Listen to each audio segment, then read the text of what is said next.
And this is what you need. One of these fishing floats. This one I found off on the beach, and it's got water in it. It'll never be used as a float again. And I'm going to make a lamp out of it. And this is what the type you want with the lugs on, so that you can suspend it.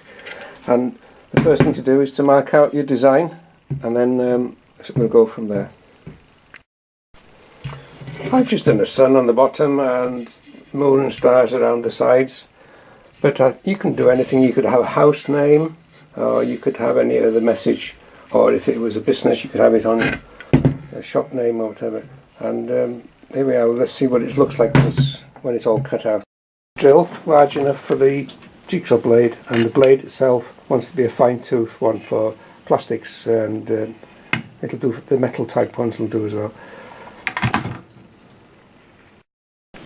I'm finding it useful to drill several holes, and what I found is the jigsaw blade is melting the plastic and it's resealing where you're cutting, so I think you'll just have to run the saw down again, or it might be just that the blade is not the right one. But you see the problem. But if it was a slower speed it might be better, because the blade wouldn't heat up as much. But you get the picture, and it'll work in time.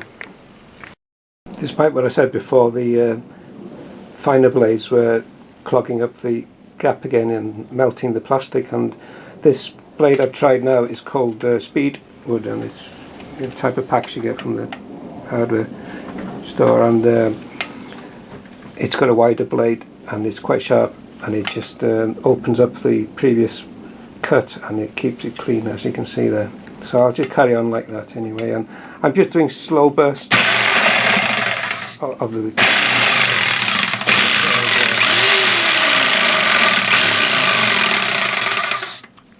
hopefully it doesn't melt the plastic like that again. It does start, you start getting vapour from it. It's not very healthy for you. There's the first one done, and you should just lift that, you know. Yeah.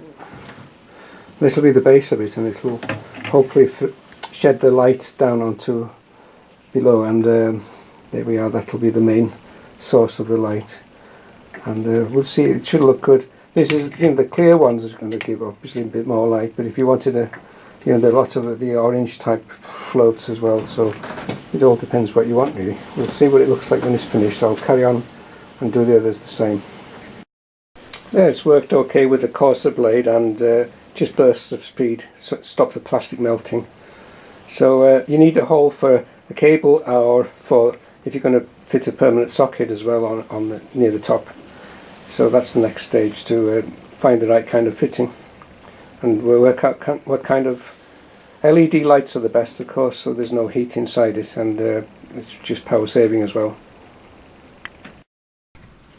I bought a pendant socket ready for suspending the lamp, and I've also bought an LED lamp which is only 2 watts, and it's equivalent to a 25 watt incandescent bulb, and it's quite a small thing, and that's all you need. This is a mains electricity one.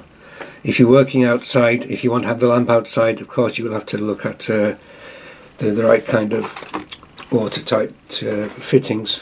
You might want to look at Christmas fairy light fittings, which would be suitable for outdoors, which of course might be the right kind of thing. You might be able to use one of them. But this is good. It's less than, just over £4 for the socket on the bulb. On the night of the supermoon, I have my own.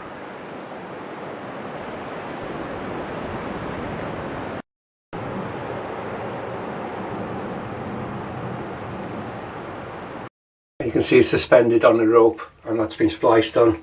You can just tie it on anyway, but the weight of it's taken up by the rope rather than the cable.